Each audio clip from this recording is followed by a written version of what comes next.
In the vast desert where two worlds meet, an old Cheyenne saying whispers on the wind, "Love knows no boundaries when hearts speak the same language of truth and courage." The morning sun blazed mercilessly over the New Mexico desert as Emma Foster adjusted her blue cotton dress and peered through the stagecoach window. Dust swirled around the wheels like restless spirits. "Miss Foster, we'll reach the Rio Pecos by noon," called Jake Murphy, one of her father's trusted guards, his weathered face showing concern beneath his wide-brimmed hat. "Thank you, Jake. Father worries too much about this journey to Aunt Margaret's," Emma replied, smoothing her auburn hair. At 22, she carried herself with the quiet confidence of a sheriff's daughter. Thunderhawk crouched behind a boulder, his keen eyes tracking the white-tailed deer through his rifle sight. The young Cheyenne warrior moved with the fluid grace of his ancestors, his long black hair bound with leather strips. Suddenly, the crack of gunfire echoed across the desert valley. Thunderhawk's head snapped up, his heart pounding. The shots came from the direction of the Rio Pecos crossing. "Too many shots for hunting." "Trouble," he whispered in Cheyenne, then repeated in English. He secured his deer rifle and mounted his paint horse, spurring toward the sound.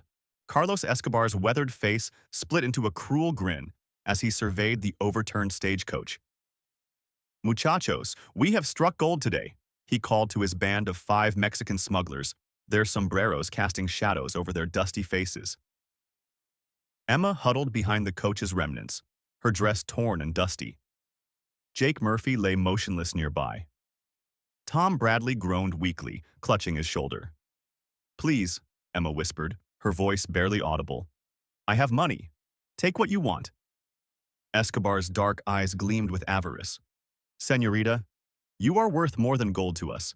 Thunderhawk dismounted silently, studying the scene from behind a cluster of prickly pear cactus. His trained eyes counted 6 men, all armed with rifles and revolvers. The young woman appeared unharmed, but terrified. "The white settlers call me savage," he murmured, "but these men are the true beasts." Drawing his knife, Thunderhawk circled behind the bandits. His moccasined feet made no sound on the rocky ground. The nearest smuggler turned just as Thunderhawk's powerful arm wrapped around his throat. "What the—" Escobar spun around as his man fell unconscious. Thunderhawk emerged from cover, his rifle aimed at the bandit leader's chest. "Release the woman," he commanded in accented English. The battle erupted in a fury of gunfire and flashing steel. Thunderhawk's rifle barked once, dropping a smuggler who reached for his weapon. Escobar lunged forward with a wicked blade, catching Thunderhawk across the ribs as they grappled in the dust. "You will die for this, Apache dog," the bandit snarled. Thunderhawk's strength began to ebb as he was wounded, but he fought on with desperate determination. Emma watched in horror as the 2 men rolled across the rocky ground, locked in deadly combat. The remaining smugglers fled when they heard approaching hoofbeats in the distance, abandoning their wounded leader. "You're hurt badly," Emma whispered, kneeling beside Thunderhawk as Escobar's men disappeared into the desert haze. He pressed his hand against the knife wound. "The old Spanish mission, San Miguel, 2 miles north," he gasped, his dark eyes fighting to stay focused. "We can hide there." Emma tore strips from her petticoat to bind his wound, her hands trembling but steady. "I learned some medicine from Doc Watson in Santa Barbara," she said softly. "Lean on me." Together they stumbled toward his paint horse, the desert sun beating down mercilessly as Thunderhawk's strength slowly drained away with each labored step. The abandoned mission.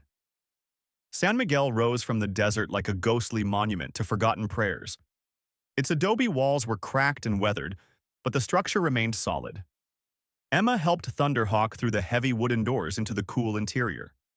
Dust motes danced in shafts of sunlight, streaming through broken windows. "There," Thunderhawk pointed weakly toward the altar area. "Water, behind the altar." Emma found an old well with sweet water and began cleaning his wound with strips of cloth. "Why did you save me?" she asked quietly. Thunderhawk's eyes met hers, pain and something deeper flickering within them. "Because it was right," he replied simply. "You speak English well?" Emma observed as she bandaged Thunderhawk's ribs with practiced care. His injuries had stopped worsening, but he remained pale and weak. "Mission school," he replied, wincing as she tightened the binding. My father, Flying Eagle, chief of our band, sent me to learn white man's ways. He thought it would help our people. Emma's hand stilled. And did it? Thunderhawk's laugh was bitter. It taught me that your people fear what they do not understand. But you... He studied her face intently. You are different. Emma felt her cheeks warm under his gaze. Perhaps we're all more alike than we realize, she whispered, surprised by her own words and the truth she felt within them.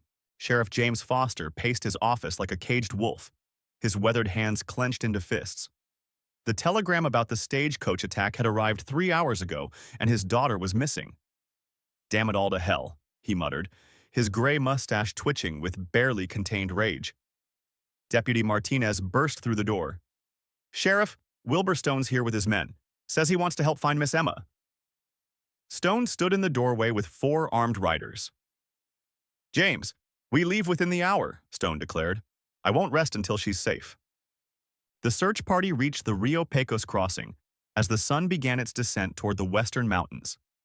The overturned stagecoach lay like a broken beetle beside the muddy river, its contents scattered across the desert floor. Dear God, Stone whispered, examining the wreckage. Sheriff Foster knelt beside Jake Murphy's body, his face granite hard. Jake was a good man. Damn bandits will pay for this. Bill McCormick, the best tracker in 3 counties, studied the ground with practiced eyes. Sheriff, there's something strange here. Mexican boots, sure enough. But look at these moccasin prints. Indians, Foster spat, his prejudices igniting like dry tinder. I should have known. They took my Emma. McCormick frowned, studying the tracks more carefully. Don't think so, Sheriff.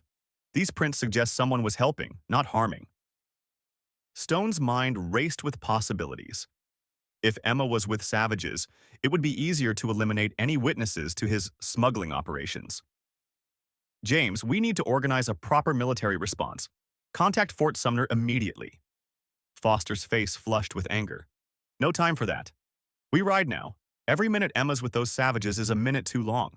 As twilight painted the desert purple, Navajo scouts brought word to Thunderhawk through the ancient network of tribal communication. White soldiers come, the message warned. Many horses, many guns. Thunderhawk struggled to sit up despite Emma's protests. We must prepare, he said urgently. Your father approaches with anger in his heart. Emma's face paled. But you saved me. Surely when I explain... Thunderhawk's expression was grave. Your people see only what they wish to see. A white woman with a wounded warrior means only one thing to them. He touched her hand gently. You must decide, Emma Foster. Thunderhawk's voice dropped to a whisper as he shared his tribe's disturbing discoveries. For 3 moons, my people have watched strange caravans crossing our lands. Mexican traders selling rifles to Apache warbands, stirring them to raid white settlements. Emma's eyes widened with understanding. Someone wants a war between our peoples. Thunderhawk nodded grimly. The weapons are new, not old trading rifles. Someone with money and power supplies them. Emma remembered her father's concerns about unusual Mexican merchant activity. But why would anyone want such bloodshed? Thunderhawk's jaw tightened. War brings profit to those who sell death. Emma tended Thunderhawk's wounds as he continued his revelation. My scouts followed the gunrunners to a canyon called Del Muerto. There, they saw the leader, a white man with pale eyes and fine clothes, meeting with Carlos Escobar. Emma's breath caught. Pale eyes? Thunderhawk, that sounds like Wilbur Stone. Thunderhawk studied her face intently. You know this man. Emma's voice trembled. He's been courting me for months. He's wealthy, owns several trading posts. Father trusts him completely. Thunderhawk's expression darkened. Then your father rides into a trap. Stone seeks to destroy anyone who might expose his scheme. Emma's world tilted as she realized the full scope of the conspiracy. We have to warn my father, Emma said urgently. But Thunderhawk shook his head. Your father will not believe his daughter's word over a respected white merchant. We need proof. Emma's mind raced. Then we'll get it. You know where this canyon is? Thunderhawk nodded despite his pain. Del Muerto lies 2 days' ride north, but the journey is dangerous for both of us. Emma's jaw set with determination. More dangerous than letting innocent people die in a war built on lies? Thunderhawk smiled despite his wounds. You have the heart of a warrior, Emma Foster. Very well, we shall seek this proof together. Emma felt a thrill of fear and purpose coursing through her veins. As night fell over the mission, Thunderhawk prepared for the journey ahead. We leave at dawn, he said, checking his rifle despite his weakened state. The canyon has many hiding places, but also many dangers. Emma gathered supplies, water, dried meat, and medical supplies for Thunderhawk's wounds. How will we get close enough to see anything? Thunderhawk's eyes gleamed in the candlelight. My people have ways of becoming invisible. But you must trust me completely. Emma nodded, surprising herself with her confidence in this man she barely knew. I do trust you, more than I've ever trusted anyone. Thunderhawk's hand found hers in the darkness. Then we have a chance to stop this madness before it destroys both our peoples. During the days of recovery, Thunderhawk taught Emma the desert's secrets. Watch the wind patterns in the sand, he said, his voice still weak but determined. Listen to the birds. They warn of danger. Emma absorbed every lesson eagerly, her city-bred hands learning to read tracks and find water. My people say the desert speaks to those who listen with their hearts, Thunderhawk continued. Emma found herself studying his profile as he spoke, noting the strong line of his jaw and the wisdom in his dark eyes. What does it say about us? She asked softly. Thunderhawk turned to meet her gaze. That some paths are meant to cross, even against all odds. Emma discovered an old Bible in the mission's ruins and began teaching Thunderhawk to read English better. In the beginning was the Word, she read aloud, her finger tracing the faded text. Thunderhawk's calloused hand covered hers. My grandfather taught me that in the beginning was the Great Spirit's breath upon the waters. Emma looked up into his eyes. Perhaps they speak of the same thing. Thunderhawk nodded slowly. You see with different eyes than most of your people. Emma Foster. As their hands touched over the sacred book, Emma felt something profound stirring in her heart. A connection deeper than words, bridging two different worlds with understanding and growing affection. That evening, Thunderhawk's voice grew heavy with sorrow as he shared his deepest pain. My younger brother, Swift Arrow, was killed 2 winters ago. Soldiers came to our camp claiming we harbored raiders. Swift Arrow tried to protect our grandmother, and they shot him down like a rabid dog. Emma's heart ached seeing the grief in his eyes. I'm so sorry, she whispered, placing her hand on his arm. He was only 16. His dreams died with him. Thunderhawk's voice broke slightly. He wanted to be a teacher, to help our children learn both worlds. Now I carry his dreams as well as my own. Emma understood then why Thunderhawk fought so hard for peace between their peoples. What do you dream of? Emma asked gently as they sat watching the desert stars. Thunderhawk was quiet for a long moment. I dream of a day when Cheyenne children and white children play together, when your father and mine can speak as equals. Emma's heart swelled at his noble vision. And what do you dream of, Emma Foster? He asked in return. Emma surprised herself with her honesty. I dream of belonging somewhere that feels like home. Santa Barbara never felt quite right, but here, she gestured to the mission around them, here with you I feel complete. Thunderhawk's hand found hers in the starlight. You have given me a new dream, he whispered, one I never dared imagine before. Wilbur Stone used his connections with Mexican traders to locate the smugglers' camp. His pale eyes gleamed with calculation as he rode toward the secret meeting place. Senor Stone, Carlos Escobar greeted him warily, his knife wound still bandaged. You come at a dangerous time. Stone dismounted, his expensive suit dusty from travel. I hear you lost the foster girl to a savage. That's unfortunate for both of us. Escobar spat into the dirt. That dog nearly killed me, but we can find her again. Stone smiled coldly. Actually, I have a better plan, one that eliminates all our problems permanently. I will offer ransom for Emma's safe return, Stone explained to the suspicious bandit leader. But when you bring her to me, we eliminate any witnesses to our arrangement. Escobar's scarred face twisted into a grin. Including the woman? Stone's expression never changed. Especially the woman. She's seen too much, and I can't risk exposure of our weapons trade. Escobar nodded slowly. And the money? Stone produced a bag of gold coins. Half now, half when the job is complete. But remember, Carlos, no one can connect me to any of this business. The two men shook hands, sealing Emma's fate. Meanwhile, Sheriff Foster's search party approached the mission ruins, their horses' hooves echoing off the ancient stones. "Sheriff," Bill McCormick called out, pointing to fresh tracks. "Someone's been here recently. 2 people, 1 injured." Foster's heart pounded as he dismounted. "Emma," he whispered. Stone's mind raced with possibilities. If they found Emma with the warrior, he could claim the savage had taken her by force. "James, we must proceed carefully," Stone advised. "If they're holding her hostage—" Foster's face hardened with rage. "Then they'll pay with their lives." The posse surrounded the mission, unaware that Navajo scouts were already carrying warnings across the desert. Thunderhawk struggled to his feet as the warning signals reached him. "They come," he told Emma urgently. "Your father's anger burns like desert fire." Emma's face paled with fear and determination. "I won't let him hurt you.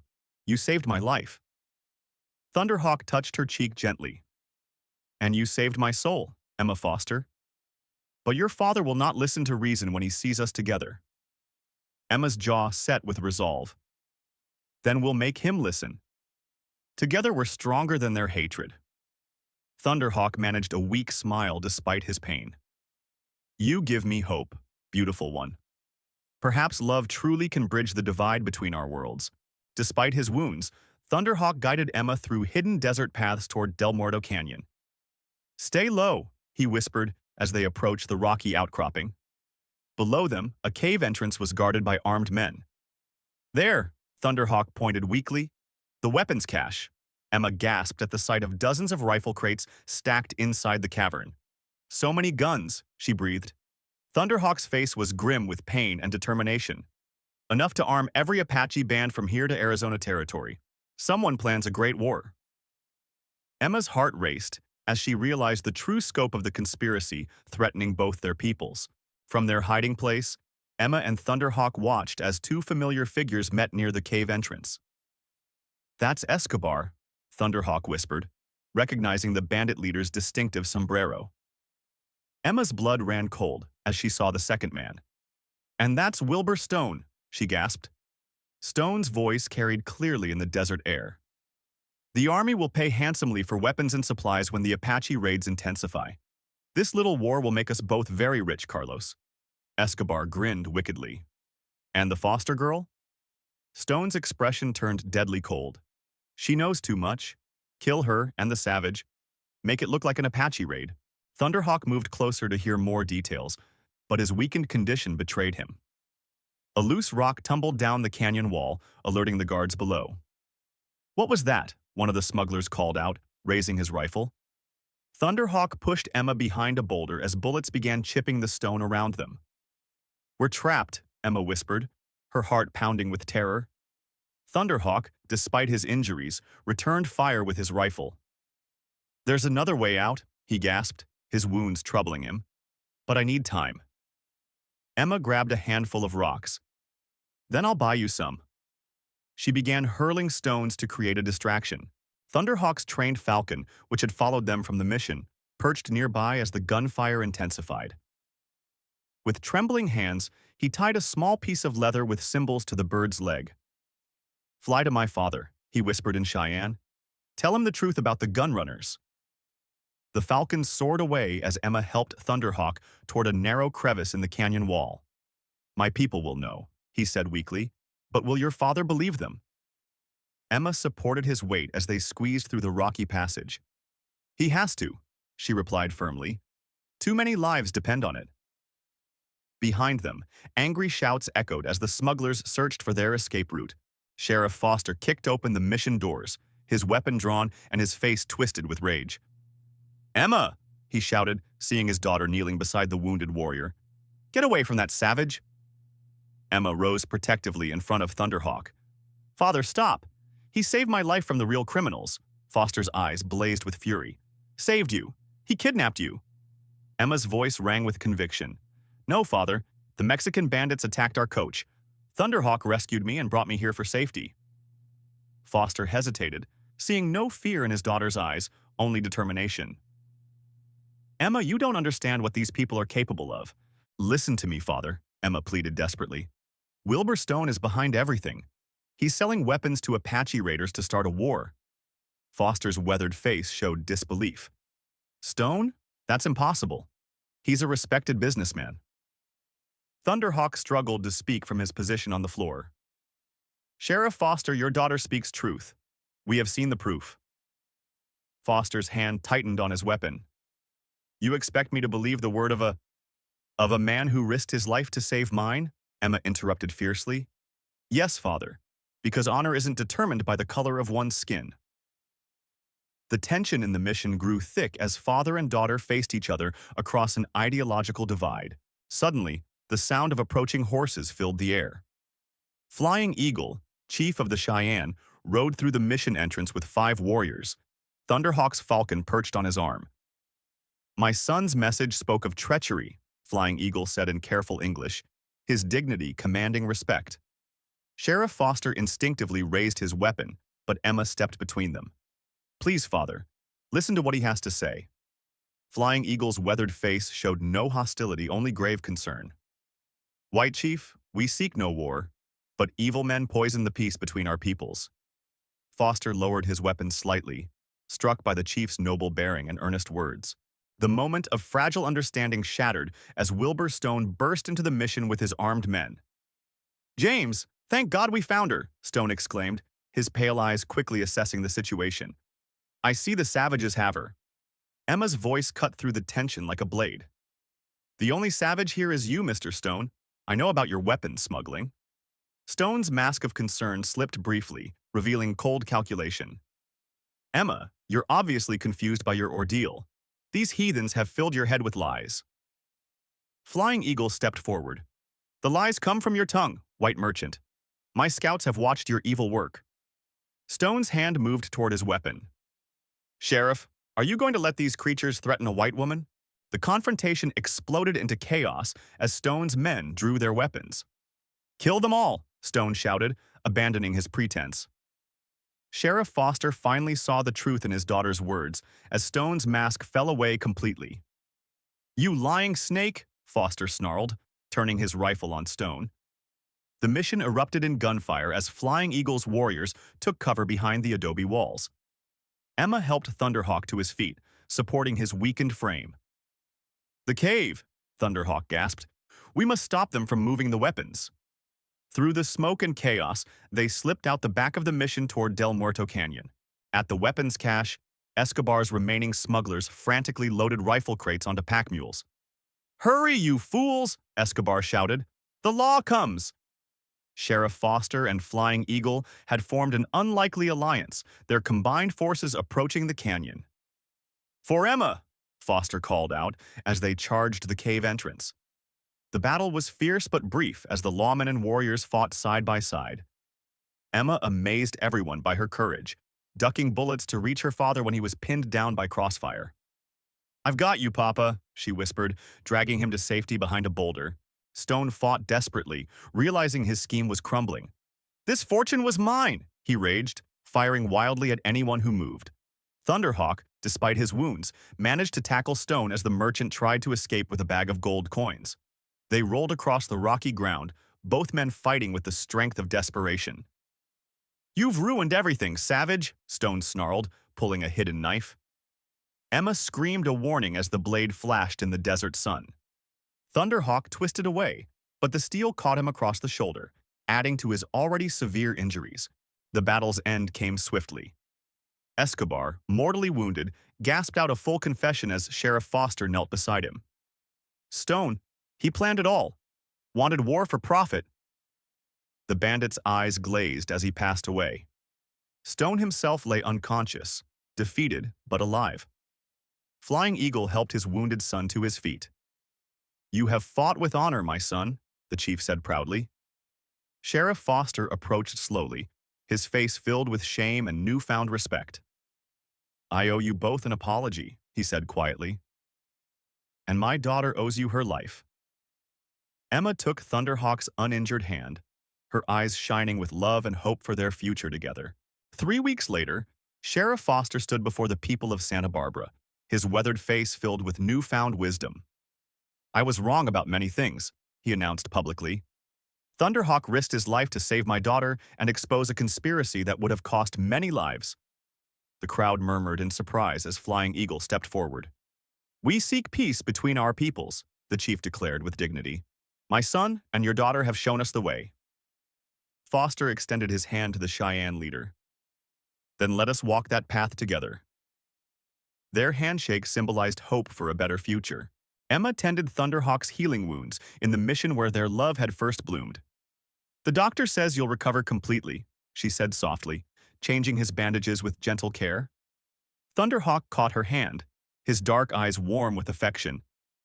"I have already recovered more than my strength, Emma Foster. You have given me back my faith and peace." Emma's heart swelled with joy. "And you've given me a purpose I never knew I needed." Thunderhawk smiled, pulling her closer. "Will you help me build bridges between our worlds?" Emma's answer was a tender kiss that spoke of forever. The wedding ceremony at Mission San Miguel blended traditions from both cultures beautifully. Flying Eagle spoke blessings in Cheyenne while Sheriff Foster read from the English Bible. Emma wore her mother's white dress, adorned with traditional Cheyenne beadwork that Thunderhawk's aunts had lovingly crafted.